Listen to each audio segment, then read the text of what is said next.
Good afternoon, everybody, and welcome to this very wonderful and new event, a networking event that's in Reading. And my name is Phil Aston, and I'm actually talking from the far west of Cornwall. So I've been able to attend this networking meeting without leaving my home all the way down here, which is fantastic. And a little bit of background to how I became involved in this. About a year ago, we held a networking event in Cornwall, and it's quite hard to actually get people together in this part of the world. It's so rural, and getting stuck behind tractors is very much something that happens. And we invited Dave Webster to come and talk at one of our online meetings, and from that we could see the potential of how we could actually do virtual networking, but at the same time look for how we could expand that. And this is one of Dave and Paul's ideas, how we could bring together virtual networking and real networking at the same time. So I'm very honoured to be able to be asked to host this first of these events. I'd like now to introduce two people who are in the panel with me, which represents just how far-reaching we can actually set these things up. And the first person is Paul, who's based down in Kent. So Paul, if you'd like to tell us a little bit about what you do. Hello Phil, hello everybody. As Phil just said, my name is Paul Coggan. I'm the owner of Innovo Consulting. I'm based down in Kent, and I basically help startups and small businesses to use their technology better. I met Dave Webster through Google+. We've been discussing things for a while now, and heavy advocates of Hangouts, and I thought that when Dave mentioned this Hangout was coming up, I thought it was a brilliant opportunity to see exactly how wide and how great the technology can be.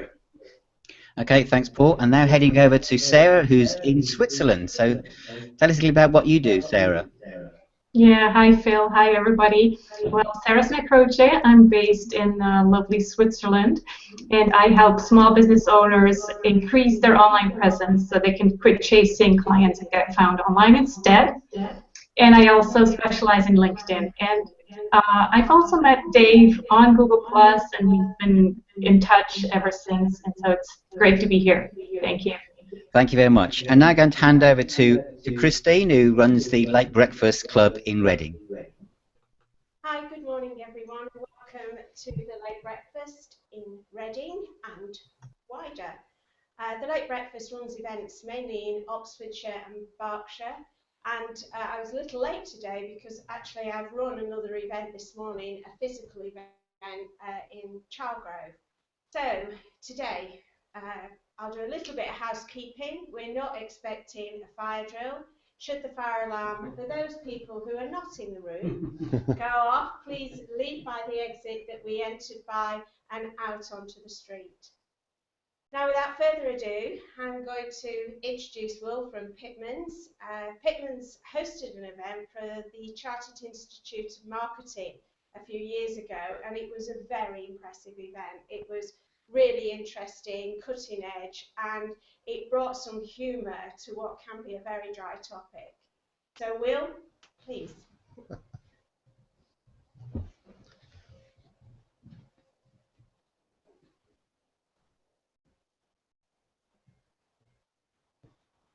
Hello everyone. I'll just introduce myself while the slides are getting set up. With an introduction like that, no pressure for me to make it both cutting edge and humorous and within 30 minutes. I shall do my best. As you can see from the slide, which hopefully is on the screens of those who are online, this is a talk which is going to focus predominantly on online, but particularly social media, and staying on the right side of the law. The reason why I'm focusing on social media is because at the moment most of the sort of legal disputes and problems that are arising online are happening within the social media arena, and that's really something that as lawyers and as a litigator, which is what I am, we're coming across very frequently, both in the fields of brand and reputation, but also in some other areas which perhaps you might not expect. So, talking of social media, what exactly do we mean by that? There are, of course, a wide range of different social media providers. They're not all of them securing very large degrees of market penetration, but a lot of them have different features, different characteristics that are worth being aware of, and from time to time we come across a pretty wide range of them. But of course, equally, this is not a talk to go into a great deal of detail about that. In the space of 30 minutes, I could talk about all the different varieties that there are, but I'm just going to make some basic assumptions. Firstly, everyone knows what the internet is. You all understand what I'm talking about when I talk about social media, and you all predominantly understand that there are a whole range of criminal offences that might be committed when you're online. That in itself is the subject for another day, and that there are all sorts of issues that you can get into in relation to sort of harassment and so forth. But I'm pitching this mainly at what I'm assuming is a business audience. I'm assuming that none of you are about to go running off and start harassing people, posting abusive messages or tweets threatening to blow up airports, although that has been known in the past. Even when you're online, these things apply, and a lot of people have been caught out that way. What I do want to do is just look at some of the big players in the social media world before we get into the grist of the talk. Biggest of those still is Facebook. I was berated for not having a separate logo for Google Hangouts. There are reasons for that, and that mainly is because Google Hangouts has not been the venue for any large-scale litigation as yet, which can't be said of Facebook. You can see from these figures, Facebook represents a very significant proportion of all of the adults who are online and using social media. Twitter also has a pretty high degree of market penetration. And there, I think one of the interesting things to note is that the majority of people are following friends. A lot of us who use Twitter for sort of business purposes don't really think of it in that light, but it is still predominantly a medium for people to communicate as friends. And one of the things that people forget is that when they're having a conversation with their friends, they're doing it in a public forum, and they're doing it in a way that is recorded permanently, and that has got people into all sorts of trouble in the past. LinkedIn, of course, we've got one of our panelists who's a specialist in this area, but it's also a very significant player in social media, and there are a lot of particular features of it that are relevant. So what can we learn from these statistics?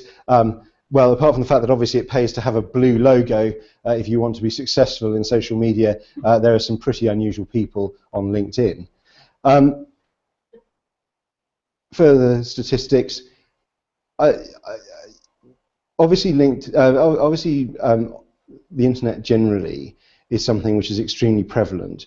I was actually slightly surprised by this statistic that it's only 2/3 of online adults that have a social networking site profile. I would have expected that to be a little bit higher, and these numbers are from a report in 2014, so that percentage may have gone up a bit. But even so, you can see that a very significant proportion of everyone who's online is using social media. But that's not the only thing they're online for. There are other things that people are interested in, and not that. But you know, they are going online for information. And a large majority of people, virtually everyone, uses search engines. And we all know the numbers for market penetration. Google is far and away the search engine of choice in this jurisdiction, but also globally, despite there being some strong contenders in some of the other jurisdictions. An increasing number of people using YouTube for information gathering purposes, and YouTube, of course, have recently been promoting themselves as a source of information and news rather than just a medium to share videos of cats doing stupid things. There are also a significant number of people using online user reviews, and this is where social media and the user-generated content, if we put it a bit more broadly, that come from online user reviews starts to become really significant. That's a very high percentage of people who are online, who are looking to make purchasing decisions, and who are basing their purchasing decisions on online user reviews. And you'll notice that I've stressed user. These are not people looking for journalistic articles about a particular product, nor are they looking for sort of professional critics to review. They're looking for the average person who has gone out and bought the product and posted a few words about what they liked or didn't like, and the same goes for services. And that's particularly important because although a very significant number of the people who are making buying decisions use online reviews to make those decisions, only about 11% of the people who buy products online actually go ahead and post a review. That means that for every positive or negative review that you can get, it has a disproportionately heavy effect on other people's buying decisions about your product or your service. And as we'll come on to, that means that your brand and your reputation as perceived through the filter of online reviews is an extremely important thing to be aware of. So that was a very brief overview. I'm now just going to quickly run through the topics that I'm going to cover today. The first of those is really to look at the hardcore sort of brand reputation issues, looking at defamation, looking at the way in which brands can be seriously impacted through social media, either through your own or other people's social media feeds. Looking at some more specific problems that people can get into in relation to online advertising, and particularly some recent guidance that's been issued by the Financial Conduct Authority as to the ways in which people can get into trouble using online advertising and social media in particular for financial promotions. Looking at some employment issues, the ways in which the social media world impinges on the hiring and the firing of employees. Looking at some privacy considerations, and also looking at how you protect your rights online and what sort of rights you're giving away when you go online on someone else's platform. So, the first one of those, threats to reputation. Every business should know the answer to this question. What is your strategy for social media and who is in charge of it? Time and again, when we see problems arising involving social media and business brands, it's because the business doesn't know who is in charge, or they fail to properly define what their strategy is, how they are going to use social media. Now, this is an example which is a couple of years old. Actually, Christine would have seen this before, but it's a really good one, a really powerful one, to show some of the problems that can arise. This is about a nightclub in Dallas, Texas. They decided that they were going to promote themselves as the happening night spot in the area. They had a lot of celebrities coming there. They had a deal with a brand of domestic, US sort of equivalent of champagne called Ace, and they sold a lot of it. And what they did was they got one of their waitress staff to post tweets from time to time about how lively the place was, about how much fun was happening there. And these are the sort of tweets that she posted. So on the night in question, some Dallas Cowboys had come in, American footballers, having a good time. They were celebrating after winning in a game. They bought some alcohol. They bought some more alcohol. And she tweeted about how much they were buying of this particular brand of champagne. So, you know, it sounds like a pretty lively place. Sounds pretty happening. Unfortunately, and you know, this is a tragic event, two of the Dallas Cowboys got in a car, drove off and crashed. And one of them was killed. And the family of the dead player was suing the other family, the survivor, for negligently causing his death. Not good news. Not good news for the club, because almost immediately newspapers and everything else picked up on this relatively high-profile story, and they picked up on the fact that tweets had been coming from the club promoting the fact that there had been alcohol consumed before the crash. The nightclub shut down because their regulators came and investigated them for knowingly serving alcohol to someone who was intoxicated, a breach of their liquor license. And the waitress and various other members of staff were called as witnesses in the manslaughter proceedings because they were effectively involved in the circumstances leading to the player's death. So, from what might have been a fairly broadly defined strategy of showing what a fun and lively place this nightclub was, you can see that very quickly it all went rapidly downhill and the club got into an awful lot of trouble. And it was because no one was exercising any critical judgment about the sort of content that was being posted and recorded through Twitter and that subsequently ended up being used in evidence. And you know, my view is that really people who run a business where their licensing depends on them not serving alcohol to people who are intoxicated should probably have thought twice about posting evidence of the fact that they were doing just that on social media. Now, internal threats, all very well. What can you do about external threats? What can you do when it's someone out there in the wide world saying bad things about your business? And this is a question that everyone should be able to answer as well. How often are you going out online? How often are you searching your brand and making sure that the results that are returned are positive results? Because in the grand scheme of things, in the current market, in the way that the world works now, if you're having a meeting with a business you don't know, what's the first thing you're going to do to find out a bit more about them? You're going to go online, you're going to Google them, or Yahoo, or Bing, or whoever else. You are going to search, and the search results that come up can be very important. Now, names have been changed, but this is an example of a case that I was involved in, and my colleague David, who's sitting here, were also involved in.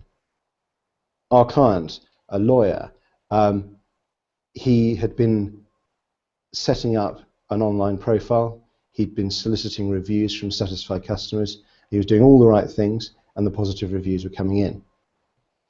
Those positive reviews reflected very well on his business. They showed that everyone was very satisfied with him. He had an average of 4.5, 4.6 stars out of 5 on Google reviews. One day, this review appears. Now you can see very quickly the harm that might be done by a review like that, particularly the allegation that he paid for fake reviews, which undermines all of the good work that he'd done up until that point.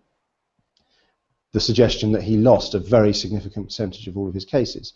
Obviously, any lawyer doesn't want that sort of statistic bandied around, but particularly when it's not true. And clearly a dissatisfied client. Now, just to compound matters, on Google reviews, people can mark other people's reviews as helpful. None of those other reviews had been marked by anyone as helpful. This review had been marked 3 times as helpful by 3 users who had read it. So, what could he do? He had to issue proceedings in the US to identify the anonymous poster.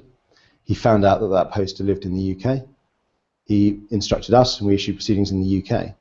Now, just as a sort of rough feel, I wonder how many of you sort of think that this perhaps isn't such a bad thing. You know, in the grand scheme of behaviour online, this isn't so terrible. It was pretty clear that the person who posted the review had no relationship with the firm. They'd never been a client. They'd been someone who was just living in this country. We were pretty sure at the time, we're still pretty sure, that the person had been paid to post the review by one of our client's competitors.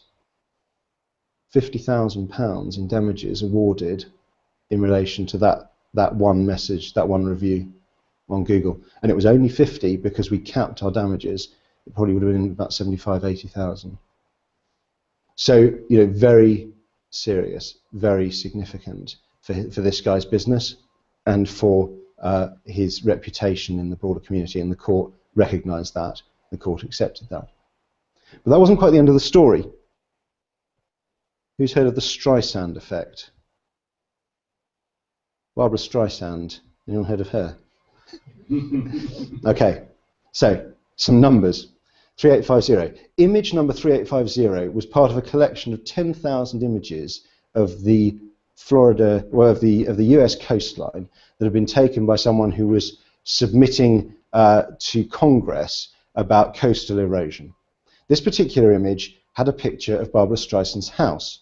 She wasn't very happy about that. She felt that it was an invasion of her privacy. She objected. At the point at which she objected, the grand total of 6 people had viewed that image, 2 of which were her lawyers. Right, anyone guess what the 420,000 number relates to? That was the number of people who, within a month of her issuing the lawsuit, had viewed the image. Okay, the Streisand effect. Don't stick your head above the parapet or it will get shot off. Clients are always warned it. Our client was warned it, but he was determined he was going to protect his reputation, and quite right too. Why shouldn't he? These are all reviews that appeared within a day of the reported judgment on Google Reviews for his firm, and that's a selection of a very significant large number. And most of those we've been able to get scrubbed, but you stick your head above the parapet, people are going to come after you, and it's always worth factoring that in before you decide whether or not you're going to take action.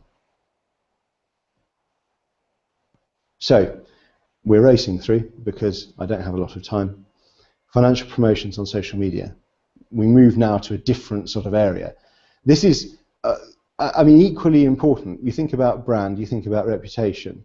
One of the key ways in which businesses in the financial sector can lose their reputation is by getting into trouble with their regulators.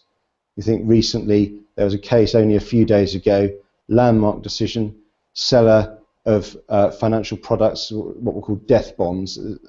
There's no time to go into it, but basically they had missold. They had failed to give the proper guidance. They'd been misleading. They'd been unclear. They'd made a lot of money selling these products, but they suffered a big fine, 75 million in fines for the director of the company who had sold these products contrary to the guidance under the FCA.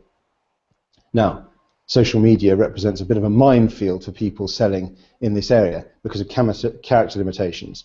I'd always sort of thought of Twitter being the most heavily limited, but actually that first statistic, 25 and 90, that's the number of characters you get for an advert on Facebook. 25 for the header, 90 for the body, 140 for Twitter, 6 seconds of video for Vine, 500 characters for posts on, I'm not sure, Pinterest, I think. So, any communication which includes an invitation or an inducement to engage in financial activity is a financial promotion. If you put out a publication like that in the course of your business, you're subject to the regulation of the FCA, and the publication has to be fair, clear, and not misleading. All sorts of things can be an inducement to engage in financial activity. Click here to see details of our 0% interest credit cards is an inducement to enter into financial activity. So there's all sorts of things that can be pitfalls. People who promote fundraising on Kickstarter or a similar sort of fundraising platform. Now, if you do that once before you set up the business, it's probably not going to amount to regulated activity. But if you do it regularly, if that's your business is promoting other people's startups, then you are going to get yourself into trouble if you're doing that without having proper regard to the rules. It can be done. This is a tweet well under 140 characters because, as we know, those of us who use Twitter, you want to leave a bit of space for people to retweet and comment. You don't want to use up the whole 140 character allocation. This one is just over 100 characters, and it's an example from the FCA guidance. Spread betting and CFDs, trade pounds and dollars with us. Your capital is at risk and losses can exceed your deposits. So it can be done. You can cover off the guidance you need to give within the space, but you need to know that you're supposed to do it, and people can get into all sorts of trouble if they don't. So that covers your sort of external brand out there in the wider world. Now we think about employment, your relationship with your employees' relationship with you and your brand. I just said, when you're going to meet someone you don't know for the first time, what do? You Google them. Anyone ever looked up a job applicant on social media? Bad idea. Bad idea. What happens if you look the person up and you find out that they are gay, or you find out that they are coloured, or you find out that in some other way they have some particular characteristic which is protected under discrimination legislation? And then, for completely unconnected reasons to that, you happen not to want to hire them anyway. How are you going to show that it wasn't because of some of their protected characteristics that you have ended up deciding that you don't want to go ahead and hire them?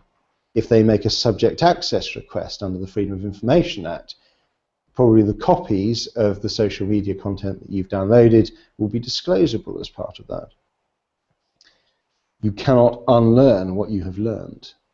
And that is a problem, because once you know it, you've got to try somehow to put it out of consideration and show that you put it out of consideration in making your decisions about employment. So, the protected characteristics under the Equality Act: age, disability, race, religion and belief, gender, gender reassignment, orientation, marriage. A lot of these things, even if someone's got a private profile on Facebook, a lot of these things will be apparent from their surname, from other details that might be in the public domain within their Facebook profile or other social media profile. There might be a photograph on their Twitter account, for example. Now, I just mentioned this very, very briefly. It used to be quite a common practice among certain types of employers to force their employees to make subject access requests of the police, of law enforcement, in order to get details of spent convictions and things that wouldn't show up otherwise in searches. It's now prohibited under Section 56 of the Data Protection Act. Just well worth being aware of, because it's a current issue. Now, you've hired your employee, you've navigated the minefield of interviews and all the rest of it. Once they're working with you, what sort of issues can arise? You've got to have a privacy policy. You need to make sure that you are not overly intruding into your employee's private space. But, we'll come back to this in a second, privacy policy means exactly the same as it means to social media companies. It defines the scope to which you're able to invade privacy. It's not about safeguarding privacy at the expense of everything else. It's important to document certain rights that as an employer you have, and certain duties that as an employer you have in terms of invading that privacy. You should have a social media policy for business and personal use. A lot of businesses allow their staff to use social media within the work environment. It's good for networking, it's good for keeping aware of trends in a particular marketplace, but it can cause problems. Someone on work time sees a defamatory posting about someone else and retweets it using the work account. Big problems for the company. Someone sees a photograph which is an invasion of privacy and shares it using the firm's Facebook page. Again, serious problems. You need to have policies in place to guide that. You should have provisions about who owns people's social media contacts. Someone runs your Twitter feed for you. They build up a large number of followers. They've got the password. It's registered in their name. What happens when they leave? Who owns it then? Who owns people's LinkedIn profiles? Who owns all of the contacts that people have on LinkedIn profiles? All things that need to be thought about, all things which, quite frankly, I could spend half an hour just talking about that. But it's just a heads up, really, to be thinking about those sort of issues. Not going to go over all of those, but it's just important to be aware that there's an awful lot of things that you might need to be able to comply with in relation to social media, particularly where you run a Facebook page, particularly where you run a blog on your site that solicits user-generated content. You need to know who's posting to it. You need to be able to exercise control over that if necessary. So, privacy. I'm going to very quickly rattle through this. I said already, social media companies and frankly all big internet companies have privacy policies. Those privacy policies are not for the protection of consumers. They are not there to define how wide the individual's privacy is. A lot of people derive comfort from just knowing that there's something called a privacy policy there. The privacy policy is there in order to define how much information can be used within the scope of the Data Protection Act. When you accept the privacy policy, you're giving your consent for the purposes of the Data Protection Act to the use of all of the various different types of data which are defined within that policy. It, generally speaking, goes a lot wider than people realise. And why? Why do businesses, why do social media companies need that? Well, because of the way that they are structured, because of the way that they are funded. They need users, they need the data from users, they need to sell that data to advertisers in order to get revenue in, and the revenue drives growth, which enables them to get in more users. So that data, the harvesting of data, the use of data for targeted advertising, and for all of the other things that might be coming in the future, like sort of sale on to insurance companies and other things like that, you know, all of that is exactly how Facebook, with all of its bells and whistles, can be free to the end user. It's how Twitter is free.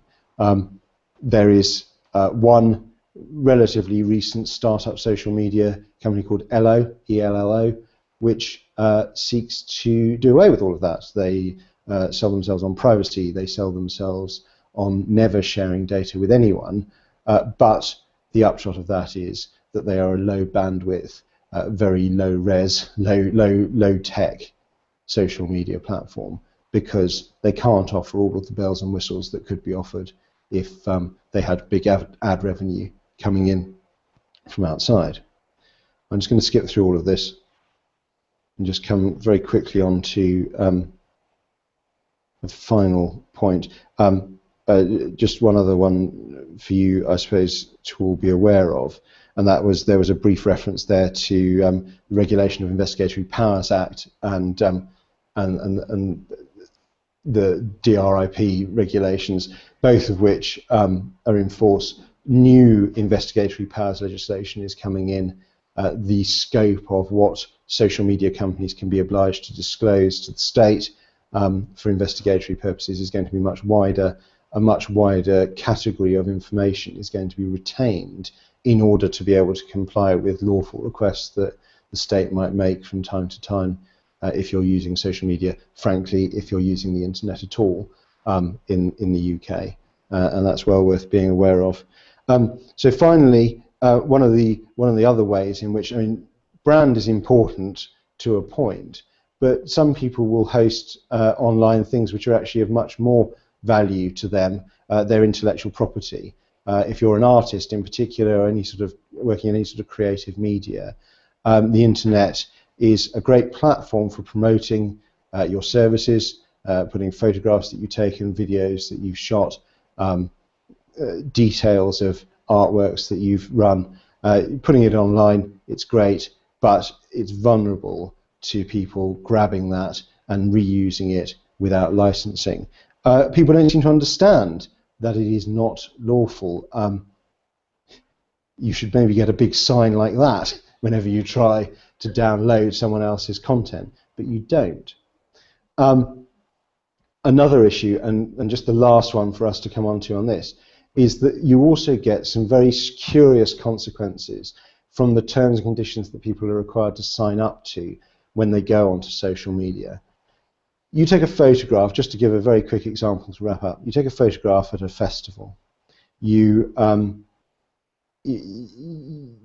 read the ticket that says that any photograph you take is owned by the festival promoters, and you're just given a license to use it for non-commercial personal use. You post that photograph to a photo social media platform like Instagram or something like that. You don't read the small print that you've just clicked on to accept when you signed up, which says that any picture you post is assigned to Instagram or whoever, and that they have the right to exploit it in any way that they like, including commercially. You are purporting to assign a right that you don't have. And in those circumstances, Instagram can then end up in quite a big trouble if they start using your photographs, as has happened from time to time, to promote their services. They use the user's photographs, they post them, and suddenly the festival promoter is turning around and saying, well, hang on, that's a photo of my festival. Who gave you the rights to use that? And when it turns out that Instagram thinks it's the user, well, actually they never had the right in the first place to be able to assign it. And it happens all the time. And it happens, and you know, there are a lot of points in there, but the key point is when you sign up for these services, no one ever reads the terms. No one ever thinks about what it is that they're giving up and the rights that they're assigning. But you know, there's an awful lot in there which you probably ought to be aware of, particularly if you're concerned about, you know, the IP in what you're posting on the internet. So that was a whistle-stop tour. I've talked now for about half an hour. I'd said I'd wrap up there. I could go on, but that's probably as good a point as any to stop. Thank you all for listening, and if anyone's got any questions, I'll happily take those now. Question in relation to the last point you made. Yeah. At the beginning of the Premiership football season, I believe the Premiership were putting similar constraints on spectators at the ground using their smartphones to take photographs.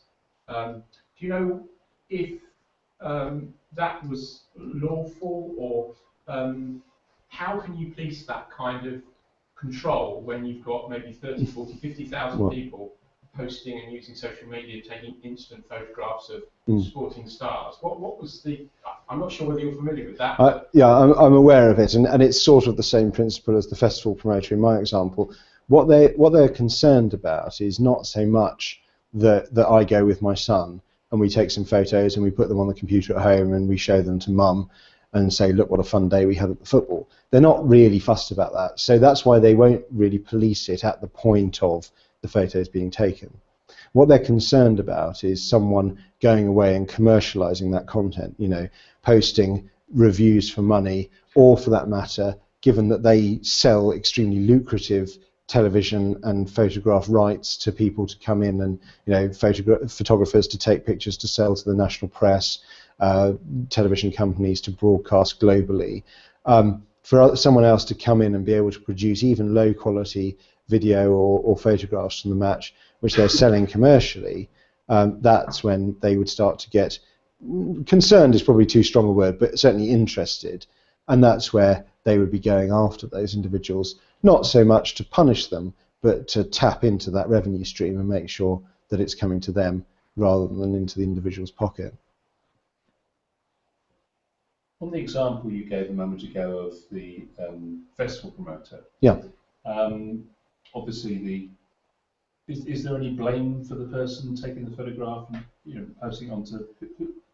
Is there a case there that someone has to answer? Is there a fault there? Well, it's a tricky one. I mean, in a sense, yes, the individual user is to blame, because they've entered into two contracts, one with the festival promoter and one with the social media platform, and they haven't understood when they entered into the second contract that they were doing something which was prohibited under the first contract.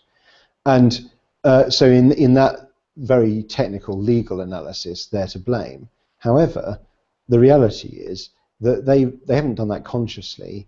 They haven't done that intending to make money out of it or anything else. They've done it because no one reads these terms and conditions. And the problem, when it arises, is really the problem for the social media platform, because they're the one that's made money out of it. They're the one that has exploited commercially something which actually, on a technical legal analysis, they only had a non-commercial license for. Thank you, Will. That was excellent. Phil, have you got any questions from your side or your team? One question I'd have is that you mentioned the Barbara Streisand effect. Yeah. How did it pan out for that client? Because it must be a fine balance about thinking, do I leave that one bad review up there and ignore it, or hope that it will soon be filled up with good reviews? Well, as you say, I mean, take action. What happens next? Yeah, the volume of the bad reviews far outweighed the good reviews. There was a real sort of backlash, and that was part of the problem. It couldn't simply be ignored, because he depended very heavily on the internet for his business and for the type of people that were going to be coming or looking for him. A lot of them were going to be looking online. So he was really very keen to see an end to that. It was really the same reason that had driven him to go to the lengths of actually bringing the proceedings in the first place. But we were quite fortunate in one respect. Quite a number of the people who posted were all part of a particular community online, and obviously not thinking that we would go looking, they had been exchanging messages in the open on that forum about how they were going to post negative reviews, how they were going to punish him for having stuck his head above the parapet. and we were able to take the transcript of those conversations, show that to Google, and get a significant proportion of the negative reviews taken down quite quickly. Okay. I have had a question from someone called Nina, who's watched the presentation, has really enjoyed it. Yeah. And she's saying, how does a lawyer, for instance, a company, become more present on social media? What's your actual approach to your own strategy? Well, it's a combination of things, but I think the most important thing about social media is to remember that it is a social platform. I think a lot of lawyers struggle with it because they're so accustomed to just talking. Here's me, I've just been talking for half an hour and not letting anyone else get a word in edgeways. That's what we like doing as lawyers, but actually social doesn't work that way. If you just broadcast and never listen, you very quickly find that people aren't really very interested in what you have to say. It's much better to be involved in a conversation that's a two-way communication, to actually show that you take an interest in the wider area in which you practice, to enter into discussions with the people who actually work in that area. You can get all sorts of insights into the things that really matter to them that, as a lawyer, you won't necessarily pick up from any other source. And I think that's probably one of the key ways in which you sort of get the most out of it. But other than that, it's just devoting the time to it, making sure you're present on social media platforms regularly, and that you've got interesting things to say when you do pipe up. And I guess talking about these kind of issues on social media is a way of raising profile for lawyers and indeed the kind of pitfalls. Well, that's why I'm here. Yeah. We have a question here, Mr. Chris. Yeah. I had a question about the Googling of social media lookups of potential employees. Yeah. Obviously, do it. But how would you suggest then that a company should protect themselves from their own image? Because if you employ somebody who's got a very bad online presence, that bad profile, that's potentially going to have a negative impact on your business. So yeah. If you're not allowed to look that up in the first place. Well, if you're the sort of business that is particularly vulnerable to that, and there will be some businesses that are much more vulnerable than others, then you're going to have to make a decision about whether you want to run the risk of exposing yourself to a discrimination case. But I mean, if for example, you were, say, and this is drawn from something like a real life example, not one that we were involved in, but say you're a company that provides services to prisons, and you provide people who offer sort of services as guards, and you discover that one of your staff or one of your prospective staff likes to boast about the fact that at the weekend they go out and participate in S&M parties, and they've got photographs of themselves doing so. That's probably the sort of thing that's a legitimate matter for you to take into account in deciding whether or not you could hire them, for two reasons. Firstly, it legitimately shows a lack of good judgment that sort of information is freely available when you're proposing to work in an environment with prisoners and potentially sort of violent people. But secondly, it's a question of sort of what reflects on your brand. But in other circumstances, in other types of, if you were a different type of business, it really wouldn't be any of your concern, and it would be a matter that you would have to put very sort of clearly out of your mind for the purposes of making your decision. So I think part of it is that, if you can make a good business case why you couldn't even be seen to have hired someone that had this sort of profile online, then your justification for doing that sort of searching is greatly improved. Otherwise, you've just got to have robust employment policies that the employee signs up to when they join, where they commit to a certain standard of behaviour, and then you take the necessary remedies in accordance with the employment law if you find that they haven't adhered to those policies. I've got a question. Sarah would like to ask a question about LinkedIn privacy. Yeah. Well, actually, it's not a question, it's just kind of a statement. I would just like to say, because I work with people on their LinkedIn profile a lot, and I always get the question, well, should I put a picture? Should I put my email, my phone number? And so I always say, well, use some common sense. If you want to make, get business out of this LinkedIn presence, well, yes, you do have to put your email address or your phone number. and so kind of measure the risk and the benefits. Is that, do you agree with that?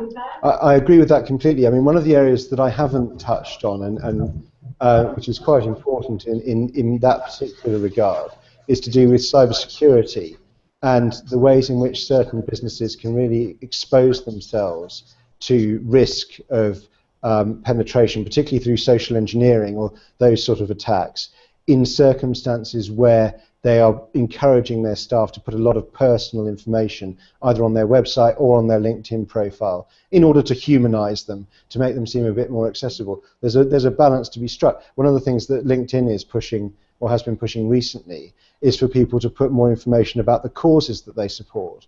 And that's all very well up to a point, but if you've put something on your LinkedIn profile that says that you support the Red Cross, it's not that difficult if someone wants to inject a virus into your business, or they want to install a Trojan horse, to send you an email with a link, saying, oh, well, we're writing from Red Cross, we want to conduct a survey of contributors. You're much more likely to respond to that because it actually seems to be pertinent to you than the sort of, scattergun approach that historically social engineering hackers have had to use.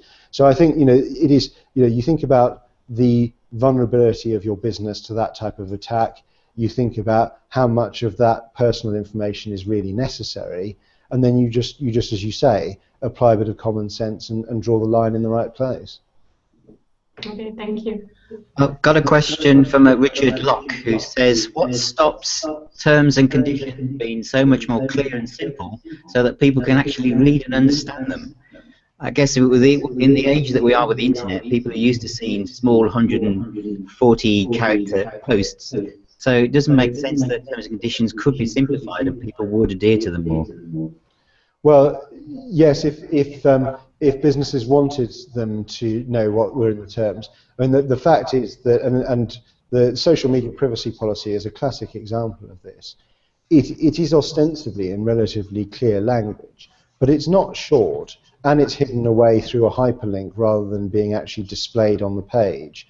There's no obligation to go to read through it in the way that in the old days with software, you used to have to actually sort of scroll down at least through the end user license agreement before you could click accept and go on to use your software.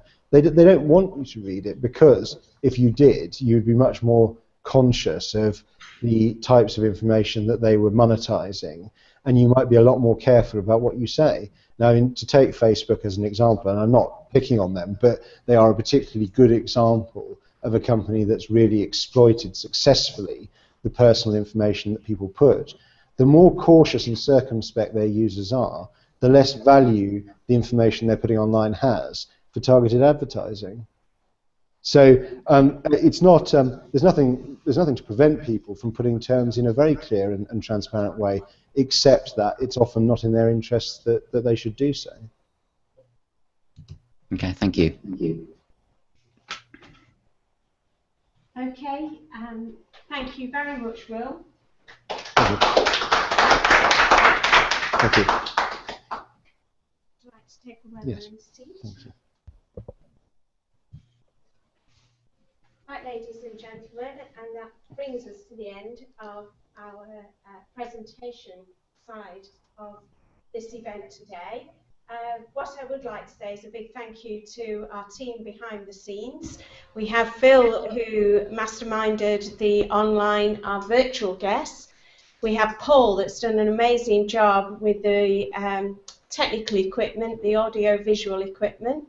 We have Dave, who set up all the webinar and did all that background, as well as helping me with the marketing. And we have Chris, who has been a lovely host for our physical venue today. So thank you very much. Please keep an eye on the Google group and also the Late Breakfast website for any future events that we might want to organise. I have had an inquiry this morning about organising another event in Oxfordshire, so you would be welcome to join us then. So thank you to our virtual people, and goodbye. Thank you. Wayne? Thanks very much. Thank you. We're all waving to you. Thank you, thanks, thank you. And our physical people, if you'd like to help yourselves to tea and coffee, and we could do a bit more physical networking.